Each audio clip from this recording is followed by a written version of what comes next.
24 billion kilometers away from our planet. Voyager 1 is traveling through the icy depths of space. Its main objective was achieved a few decades ago, and most of its instruments have long since been switched off. But some of its sensors continue to listen to the universe and transmit data back to Earth. The year 2026. The outskirts of the solar system. Sometimes these signals are unexpected and even frightening.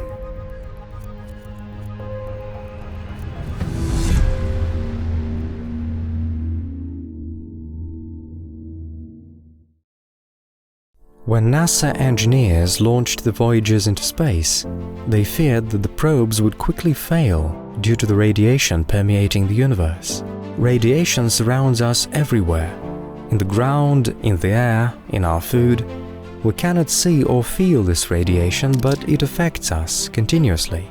The radio code, a pocket-sized spectrometer and gamma particle detector, helps to make the invisible visible. This is not just a dosimeter, but a device capable of identifying radioactive isotopes by analyzing their spectrum. By connecting the radio code to a smartphone, you can monitor radiation levels in real time, identify a radiation source, save a history of measurements, and even create maps of background radiation. Whether you need this tool for professional work, or you're simply curious about the world around us, this device will be a useful aid. Follow the link in the description and make the world a more understandable and therefore safer place. Meanwhile, we'll continue our journey through the boundless cosmos.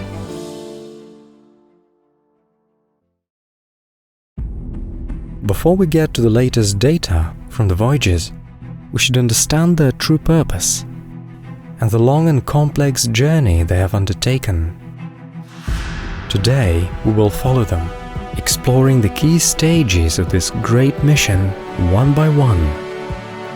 We'll fly between Jupiter and its mysterious moons, visit the mist-shrouded Triton, and reach the icy giants known as Uranus and Neptune. And then we'll head to the outer reaches of the solar system, into a realm of darkness, cold, and cosmic radiation. Let's retrace this magnificent journey to the very beginning. This ambitious project was inspired by a unique astronomical event that took place in the late 1970s. It was a great planetary parade, during which the largest celestial bodies in the solar system, namely Jupiter, Saturn, Uranus, and Neptune, lined up on one side of our star. This alignment presented a unique opportunity to explore all the four objects during a single mission, using gravitational maneuvers to gain speed. The original plan was to launch 4 spacecraft, and the research program included not only the giant planets, but also Pluto. However, due to financial difficulties, the project was scaled back and only 2 identical spacecraft were built, which were named the Voyagers. They were created thanks to the invaluable experience gained during the Mariner program, and their design incorporated many solutions that were state-of-the-art at the time. After many years of preparation, the Voyagers were finally ready to leave their home planet.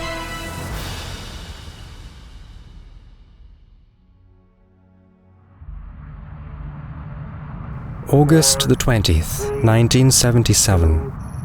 Voyager 2 takes off the surface of our planet. The launch was not without its surprises. After leaving the atmosphere, some of the spacecraft's systems stopped responding, and the trajectory deviated significantly from the planned course. The probe's software behaved unpredictably, randomly switching off certain systems or switching them to backup modes. However, control was again in the hands of the engineers on the Earth, and the flight trajectory was stabilized. September the 5th, 1977. Once Voyager 2 had entered its planned orbit and begun to rapidly move away from Earth, The second spacecraft, known to us as Voyager 1, was prepared for launch. This launch was also on the verge of failure. Shortly after the rocket lifted off from the spaceport, instruments indicated a significant leak in the fuel line.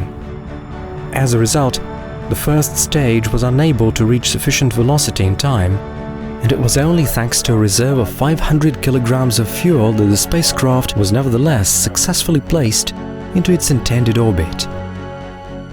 According to NASA staff, the mission was just 3.5 seconds away from disaster. To reach their first destination, Jupiter, both spacecraft had to follow a complex spiral trajectory that looped around the Sun. This circuitous route allowed them to use the gas giant's gravitational pull to gain speed. It may appear to be a great distance, but actually this was the shortest route. Incidentally, despite having a 2-week head start, Voyager 1 caught up with and even overtook its companion fairly quickly. This happened on December 19, 1977, shortly after both spacecraft reached the asteroid belt.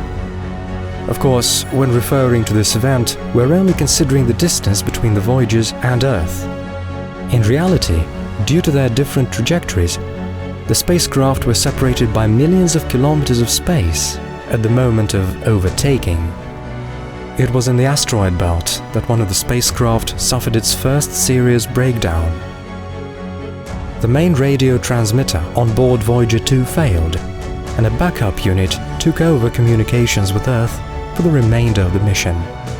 Meanwhile, it took Voyager 1 under a year to traverse the asteroid belt before it successfully passed through it and reached its first destination, the vicinity of the largest planet in our solar system, Jupiter.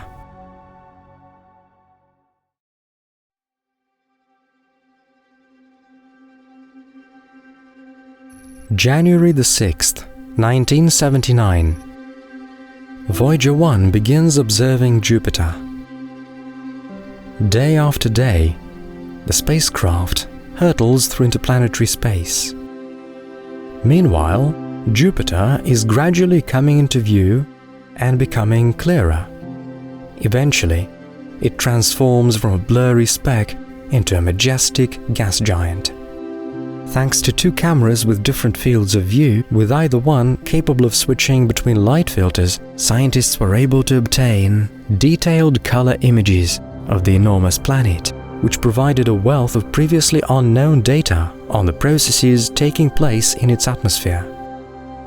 For example, astronomers were able for the first time to get a proper look at the Great Red Spot, a colossal storm that has been raging in the upper layers of Jupiter's atmosphere for over 3 centuries.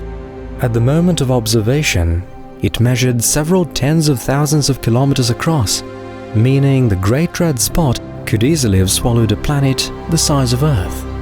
Thanks to the Voyager's cameras, scientists observed how gigantic vortices, the size of a terrestrial continent, formed at the edge of the storm, only to vanish without a trace a few days later, dissolving into high-speed atmospheric currents. It goes without saying that the cameras beaming back all those images were by no means the only tool at the researchers' disposal. Whilst the probe's spectral analyzers were determining the composition of the giant planet's atmosphere and specialized sensors were measuring its magnetic field, Voyager's antennas were picking up the numerous radio waves emitted by Jupiter. These signals, converted into sound waves, became the first voice of space in history to be heard on Earth. But the most astonishing discoveries were still to come on the mysterious moons of that enormous planet. Both of the Voyagers had only one chance to observe an object of scientific interest, as their trajectory did not imply orbits around the planets. This meant they were constantly faced with a difficult choice, whether to continue observing the planet or rather to divert their attention to its moons.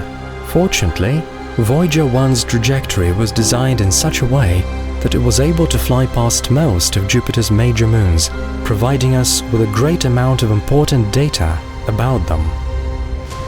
After all, although Jupiter's largest moons had been known for several centuries by that time, very little was actually known about them. To most astronomers, they appeared to be dull, lifeless chunks of rock and ice, covered in numerous craters. However, as the spacecraft drew nearer, the Voyager's cameras revealed new aspects of these mysterious celestial bodies to us.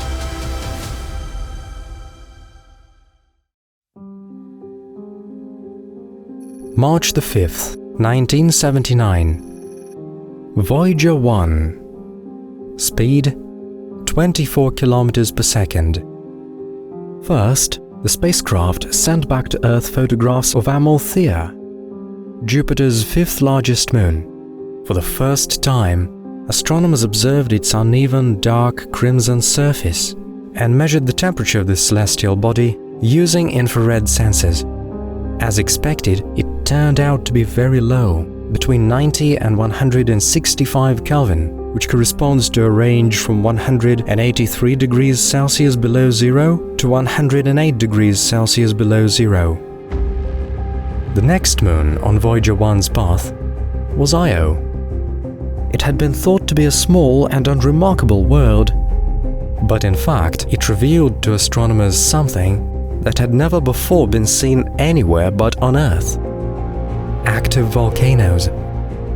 Tidal interactions with nearby Jupiter heat the interior of this celestial body intensely, leading to the formation of hundreds of large volcanoes.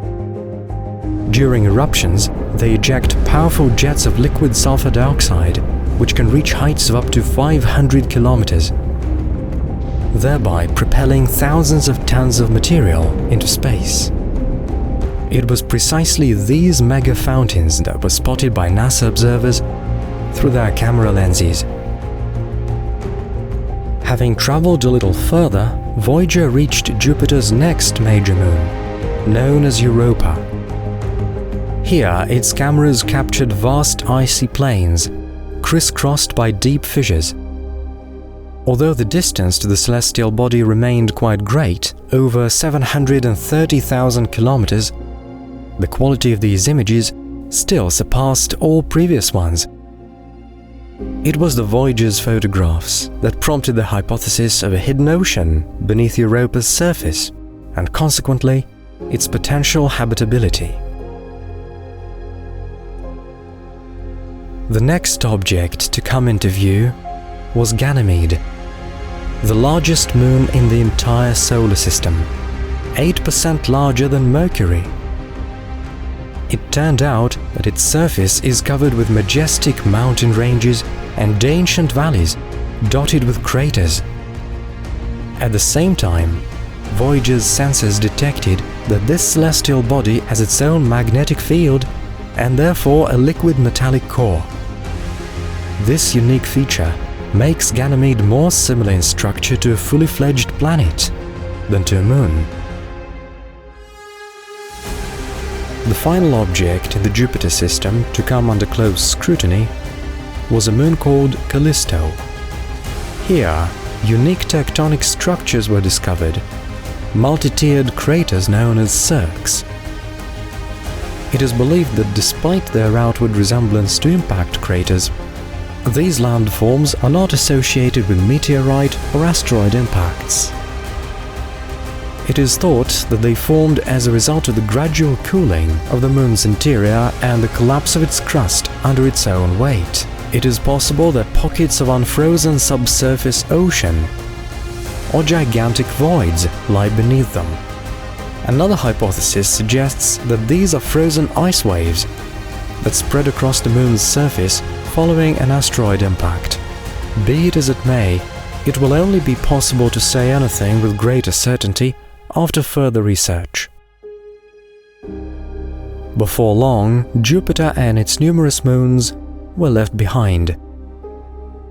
By utilizing its gravity, the spacecraft gained an extra boost, enabling it to continue on its journey towards the mysterious Saturn.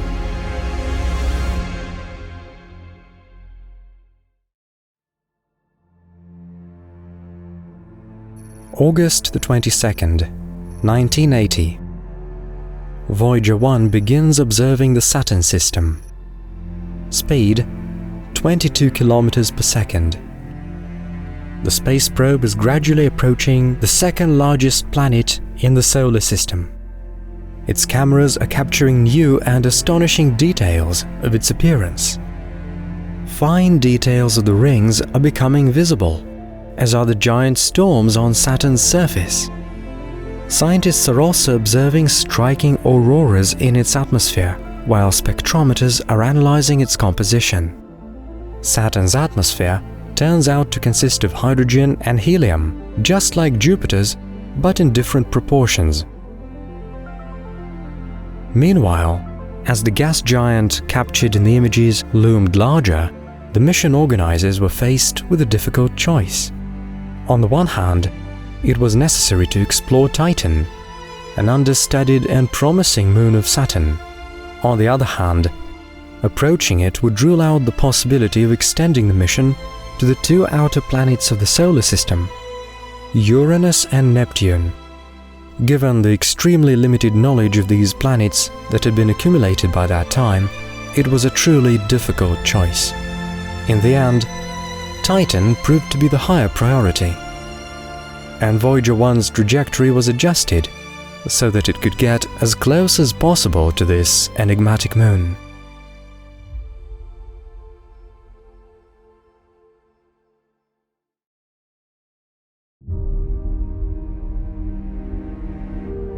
November the 12th, 1980. Closest approach to Triton. When Voyager 1 flew over the yellowish-brown haze shrouding Triton, it was approximately 6,500 kilometers above the surface. Through the opaque haze, the probe's cameras were unable to capture any details of the terrain. However, other instruments provided a lot of important information. For example, analysis of how light and radio signals passed through Triton's atmosphere made it possible to determine its key parameters. The density of the Moon's atmosphere turned out to be 1.5 times that of Earth's, which is extremely unusual for such a small celestial body. Also, scientists discovered that the temperature on Triton's surface is very low, just 94 Kelvin or 180 degrees Celsius below zero. Thanks to data from spectrographs, the atmosphere of this celestial body was revealed to consist of 98.4% nitrogen and 1.6% methane, with other compounds accounting for fractions of a percent. It was the data from Voyager 1 that formed the basis of the hypothesis regarding hydrocarbon seas on Triton's surface, a hypothesis that was later confirmed.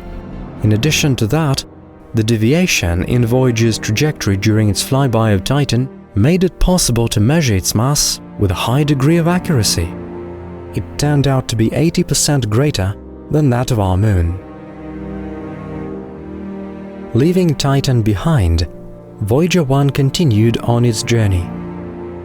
Over the next 2 days, it passed the point of its closest approach to the gas giant, after which it flew past 4 of its other moons: Mimas, Enceladus, Rhea, and Hyperion. However, the maneuver that enabled Voyager 1 to reach Saturn's largest moon marked the end of its journey around the planets. The spacecraft's trajectory took it beyond the ecliptic plane, meaning there was no longer any chance of it visiting Uranus and Neptune. This mission fell to the second Voyager, which up to that moment had been forced to remain in the shadow of its twin spacecraft.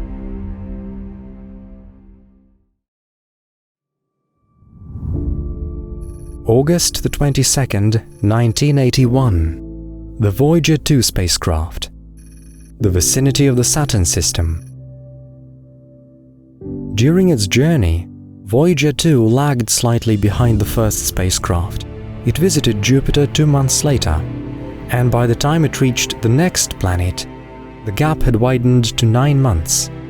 As it approached Saturn, Voyager 2 followed a completely different trajectory, which allowed it to study a greater number of objects. As well as Titan, Hyperion and Enceladus, the spacecraft flew past Iapetus and Pandora, and also studied the remarkable pair of Helene and Dione, two celestial bodies that share a single orbit. Dione is Saturn's fourth largest moon. It is situated 377,000 kilometers away from the gas giant and completes a full orbit around it in 2 days and 17 hours. Flying past it at a distance of 314,000 kilometers, Voyager 2 was able to capture images of part of its surface and also helped to refine key parameters of the Moon. Its radius was found to be 561 kilometers and its mass approximately 70 times smaller than that of our Moon. It is thought that at the center of the celestial body lies a large core, consisting of silicates and ice in roughly equal proportions, covered by a 160-kilometer thick icy mantle. In the same orbit as Dione, but 60 degrees ahead of it, lies another of Saturn's moons, Helene. It is irregular in shape and much smaller in size, just a few tens of kilometers across. Data from the probe's cameras revealed that this celestial body is a bright object, consisting of loosely bound grains of ice and dust. The fact is that the nature of the Moon's material is reflected in its appearance. Both Voyager and later missions noted that Helene's craters have very gentle slopes crisscrossed by long grooves. It appears that the fine grains making up the outer layers of the celestial body caved in under the influence of its gravity. This explains the characteristic smoothness of this Moon's surface. In fact, situations where celestial objects share a single orbit do occur in nature, albeit not very often. This is due to the existence of Lagrange points, points of stability in a circular orbit. One of these is situated 60 degrees ahead of the primary body. In this case, it is occupied by Helene. Another such point lies 60 degrees behind.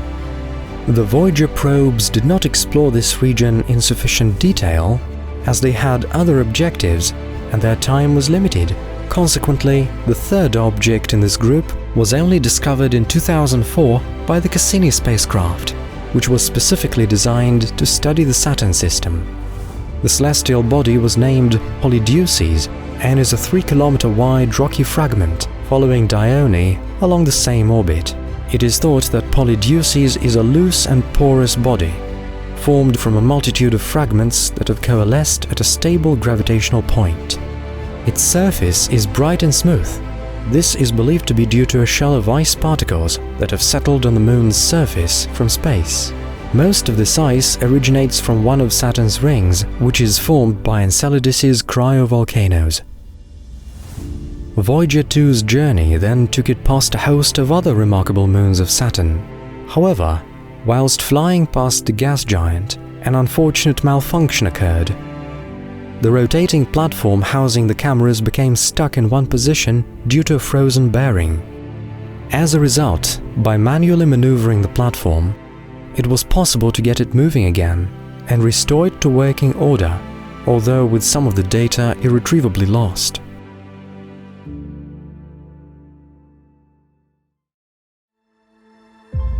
From the Saturn system onwards, the Voyager spacecraft's paths diverge irrevocably.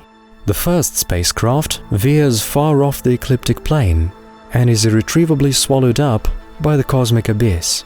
Meanwhile, Voyager 2 continues on its mission. A short while later, Uranus comes into view, a mysterious and very little studied ice giant. Uranus is the 7th planet in the solar system. At the time of the mission, it had only been known for around 200 years, and knowledge of it remained very limited. As in the past, they relied only on what could be seen through telescopes. Astronomers knew only that Uranus's axis of rotation was highly tilted and that the planet belonged to the class of ice giants. In preparation for the forthcoming exploration of this distant planet, the engineers working on Voyager 2 had to carry out a great deal of work. Whilst the probe was traveling towards Uranus, Its onboard computers were completely reprogrammed so that the spacecraft could rotate during the flight, keeping the camera frame steady. This was intended to compensate for the lack of light, as at a distance of 19 astronomical units from the Sun, the energy flux is approximately 200 times weaker than near Earth.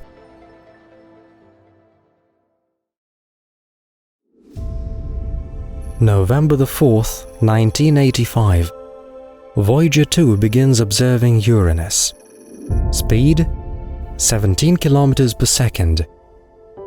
Remaining effective power 20%. As the spacecraft approached Uranus, the first unexpected discovery was that its magnetic field was oriented at an angle to its axis of rotation. Also, the magnetometer on board the spacecraft revealed that the center of the field was shifted towards the planet's south pole by approximately 1/3 of its radius. This discovery forced scientists to rethink their understanding of how the magnetosphere forms in planets of this class. A hypothesis emerged that unlike ordinary planets, ice giants generate their magnetic field not through a liquid metallic core, but through massive flows within a highly compressed ocean of ammonia. The next discovery was the very thin and rarefied rings surrounding Uranus. Although their existence had been hypothesized as far back as the 18th century, the telescopes of that era were not powerful enough to observe them. The first scientific evidence that the ice giant has a ring system was found in 1977. The Voyager probes then studied them in greater detail. In total, 13 rings were discovered, consisting mainly of dark particles ranging in size from 20 centimeters to 20 meters. The thickness of each of these structures is negligible by cosmic standards, measuring a few hundred meters. For example, the largest and brightest ring is approximately 150 meters thick, whilst other, more rarefied rings can be up to a kilometer thick. The width of individual rings averages several dozen kilometers. These structures are separated from one another by vast empty spaces stretching for hundreds and thousands of kilometers. These gaps are usually occupied by satellites that act as space shepherds. Thanks to their gravitational pull, they keep the scattered particles of the rings within certain boundaries. So it is largely thanks to them that we have a chance to observe this marvelous and fragile system. The closer Voyager 2 got to the ice giant, the more detailed the images it sent back to Earth. Analyzing these images, astronomers discovered as many as 11 previously unknown moons of Uranus. All of them were small, dark celestial bodies made up of silicates and water ice, as well as frozen ammonia and carbon dioxide. Meanwhile, unlike the giant planets, Uranus's appearance turned out to be less impressive. There were neither epic storms, nor titanic cloud streams, nor any other major features to be observed on the planet's blue surface. However, one of its moons, Miranda, did manage to surprise the astronomers.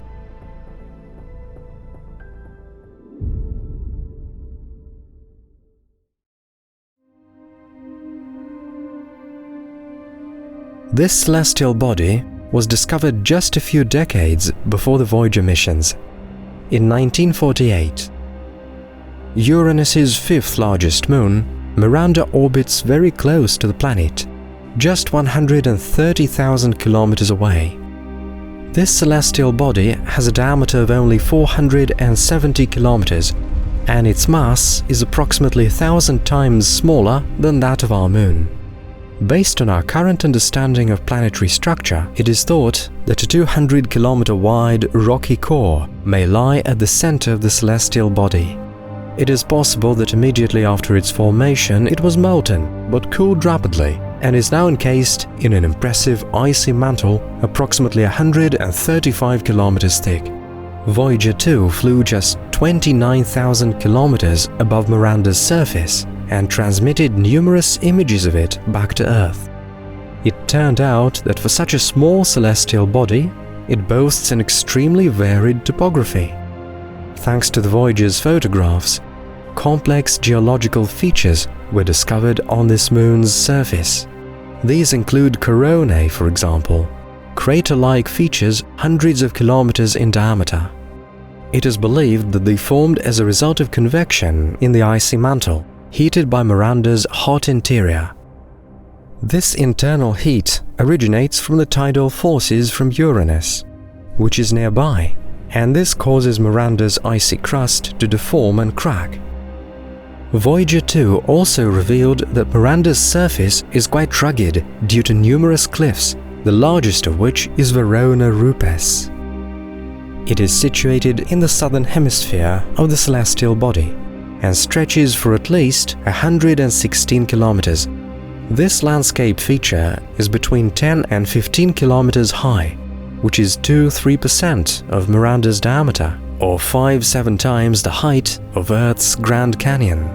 All this suggests that this moon has undergone numerous catastrophic events that have left their marks on its surface. Miranda may have been formed as a result of the same collision that tilted Uranus, or perhaps it coalesced from a multitude of small fragments that have been orbiting the ice giant since time immemorial. Be it as it may, it is still waiting to be explored. After leaving Miranda, Voyager 2 continued on its journey. It passed Uranus, using its gravity to gain speed, and flew past its other moons. The probe then traveled on further, into the vastness of space.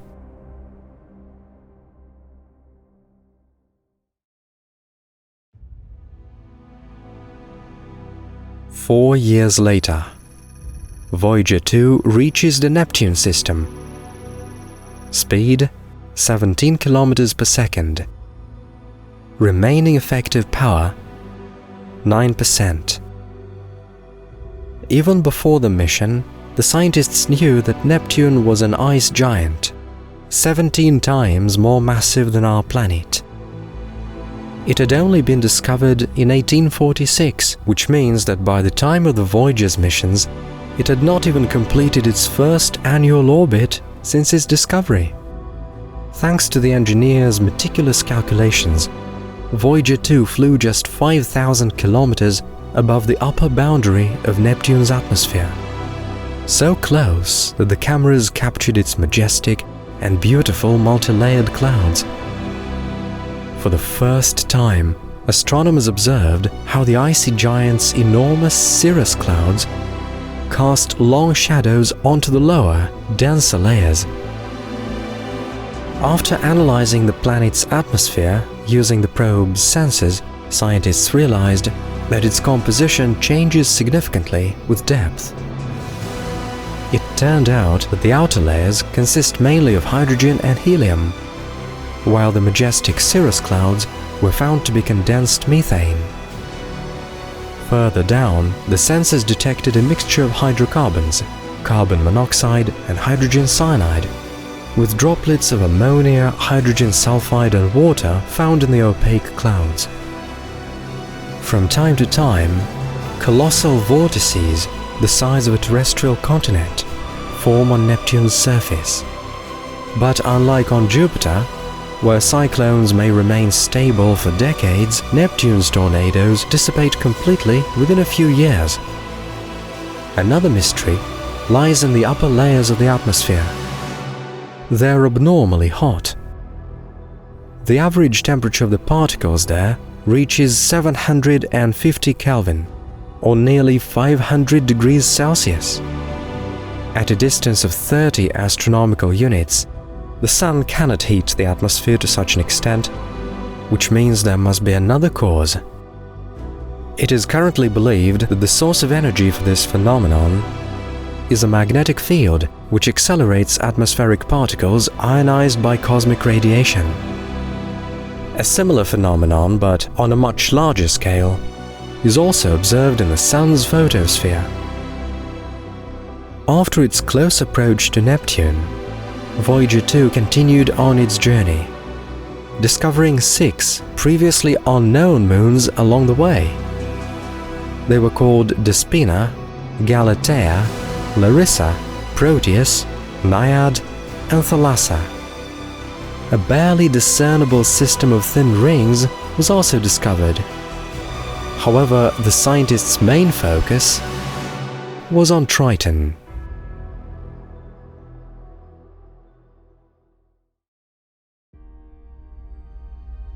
August the 25th, 1989. Voyager 2 approaches Triton. This celestial body is Neptune's largest moon, and its mass is more than 200 times greater than the combined mass of all the planet's other satellites. However, compared with other objects in the solar system, Triton is relatively small. Its radius is 1,353 kilometers, and its mass is 3.4 times less than that of our moon. Triton is the only one of the large moons in our system that orbits its parent planet in the opposite direction. Its orbit has a radius of 355,000 kilometers and is nearly circular. It is highly inclined relative to the ecliptic plane by approximately 40 degrees, which may indicate that it originated from outside the solar system. Exploration by Voyager 2 has shown that despite its extremely low surface temperature of around 38 Kelvin, or 235 degrees Celsius below zero, Triton has a very rarefied atmosphere, in fact. It consists of nitrogen with small amounts of methane and carbon monoxide, and is approximately 70,000 times less dense than the Earth's atmosphere. From time to time, it is replenished by numerous cryovolcanoes which erupt in jets of compressed gas, carrying dust particles with them. These jets reach a height of about 8 kilometers, where they abruptly change direction by 90 degrees. This is due to the fact that it is at this altitude that the Heliopause is located, the coldest part of Triton's atmosphere. As a result, the jets, deprived of lift, bend at a right angle, forming majestic plumes up to 150 kilometers long. This truly fantastic spectacle is Triton's hallmark and its key feature. Having left Triton behind, Voyager 2 completed its primary mission and set out for the outer reaches of the solar system. Ahead lay many years of flying through the desolate, dark expanse of space. A completely new phase of the space mission was beginning.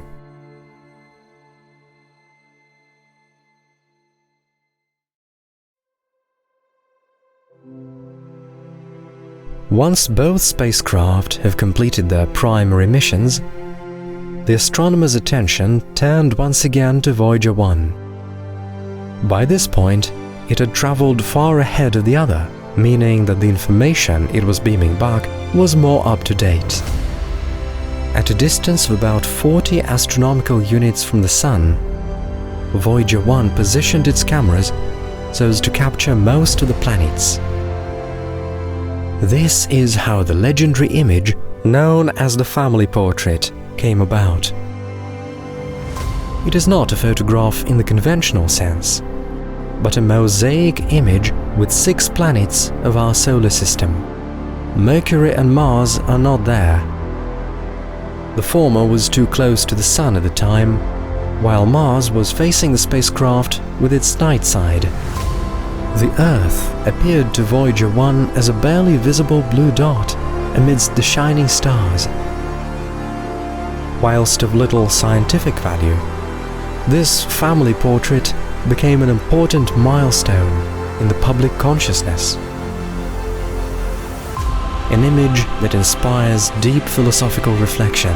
For the first time, we were able to realize so clearly just how small a place human civilization occupies in the universe, how fragile our shared home is, and how vulnerable our native planet is against the background of the vast cosmos.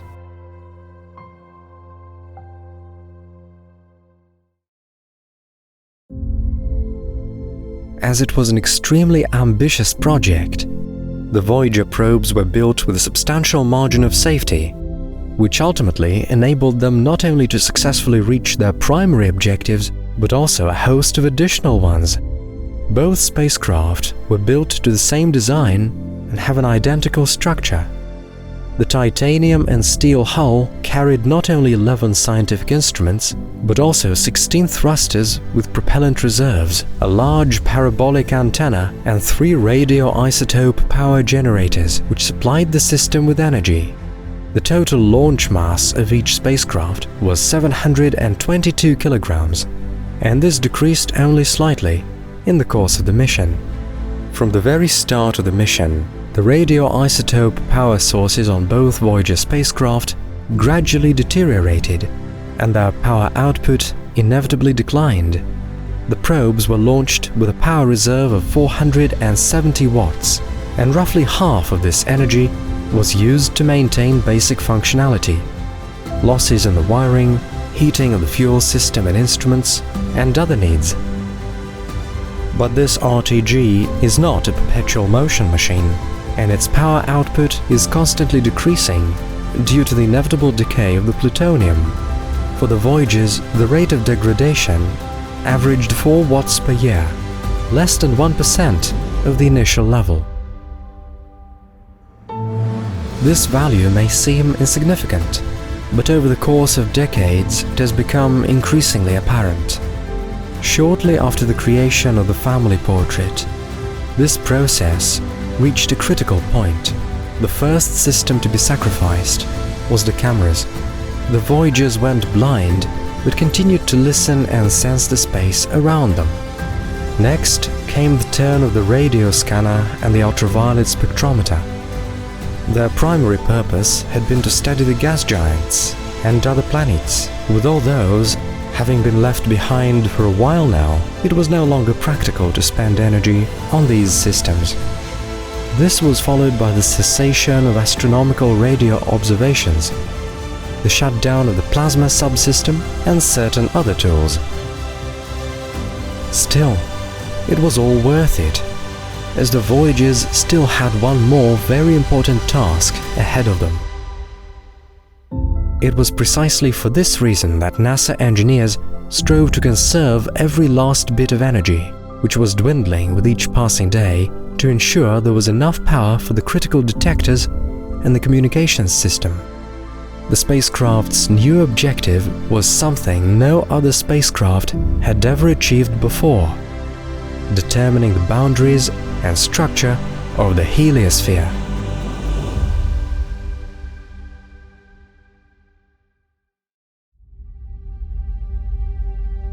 During its first 27 years of flying, Voyager 1 got as far as 94 astronomical units away from the Sun, thereby reaching the boundaries of the so-called heliosphere, or the solar wind sphere. The fact is that the Sun constantly emits a stream of high-speed charged particles. Accelerated by the Sun's magnetic field, they fly away from it, gradually losing speed. Upon colliding with interstellar matter, these particles slow down and disperse, thereby enveloping our solar system in an invisible bubble. The solar wind region has a complex structure. Initially, the speed of the solar particles drops below the speed of sound. This creates a gigantic ellipsoidal shockwave surrounding our Sun. Voyager 1 reached it in 2004, when its speed was approximately 16 kilometers per second. It took Voyager 1 a further 7 years to reach the next checkpoint on its journey, the Heliopause. In this region of space, the pressure of the solar wind reaches equilibrium with the pressure of the interstellar medium. Before the Voyager missions, scientists had only theoretical knowledge of this structure. As is often the case, reality turned out to be more complex and interesting than the calculations. The Voyager probe's sensors revealed that due to the interaction of the Sun's magnetic field with the surrounding environment, our star's heliosphere has a complex shape. It is covered in folds and bubbles, constantly changing shape. they can be compared to giant ocean waves stirred up by wind and currents. It was not until August 2012 that Voyager 1 finally crossed the Heliopause and entered interstellar space. This became evident from the increase in the frequency of the spacecraft's collisions with high-energy particles from outer space. By contrast, the number of particles coming from the direction of the Sun fell sharply.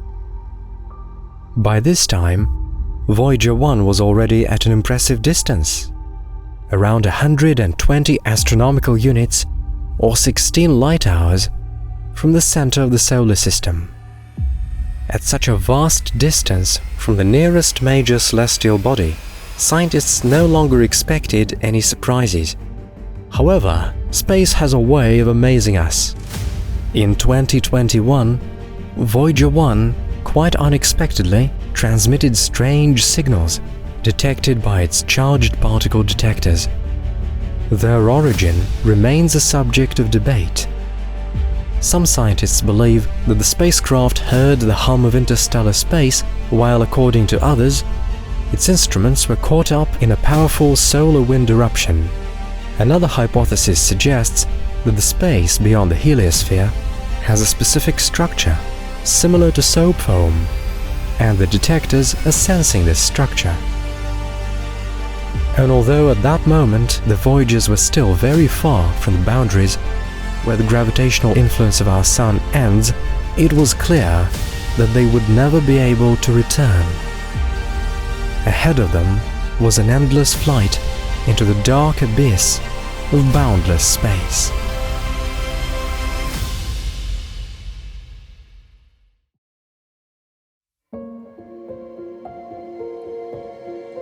Voyager 1, the present day. The outer reaches of the solar system. Remaining effective power 2%. At any rate, Voyager 1 is currently 170 astronomical units from the Sun, and this distance is increasing by 61,000 kilometers every hour.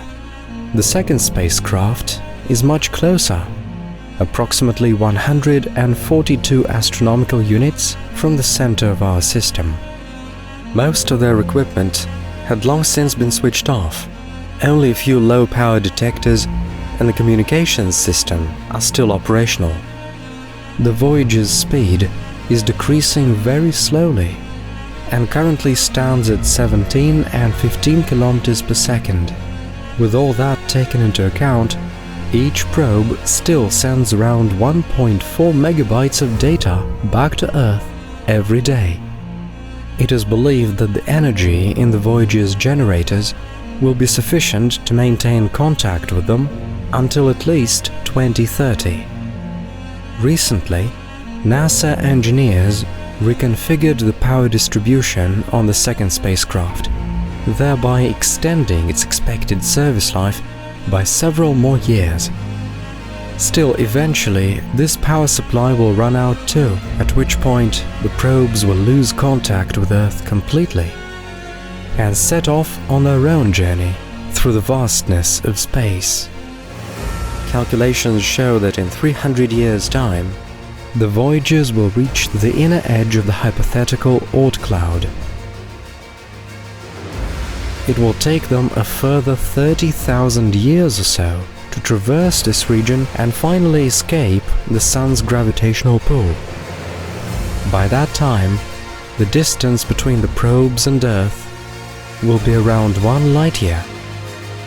40,000 years after its launch from its home planet, Voyager 1 will pass within 1.6 light-years from the star Gliese 445. Around the same time, the second probe will approach the red dwarf Ross 248, invisible to the naked eye from Earth, at a distance of 1.7 light-years. It is difficult to predict what fate has in store for both spacecraft. Most likely, they will drift through space for a long time, pelted by micrometeorites and scorched by ionizing radiation. Perhaps, millions of years from now, the probes will be destroyed in collisions with random debris or captured by the gravity of some star. Or maybe advances in spaceflight technology will make it possible to bring them back to Earth and turn them into museum exhibits. At present, it is difficult to say which of these scenarios is most likely. There is no doubt that the Voyager missions have fundamentally changed our understanding of a wide range of celestial bodies. Thanks to the images captured by their cameras, we have learned that most satellites are very different from the lifeless grey moon, and that the distant ice giants are full of unexpected discoveries. For the first time, scientists were able to view the solar system from the outside, and later to look beyond its boundaries. And even though decades have passed since the launch of the Voyagers, the information gathered in that time remains relevant to this day. Roughly in the half-century or so since the Voyagers were launched, dozens of scientific probes and thousands of satellites have been sent into space. Some of them successfully fulfilled their missions, while others were destroyed as a result of errors or accidents. But all this time, the two small probes have been traveling through the boundless icy emptiness, moving further and further away from their home planet with every passing second. Whether they will ever see it again remains an open question.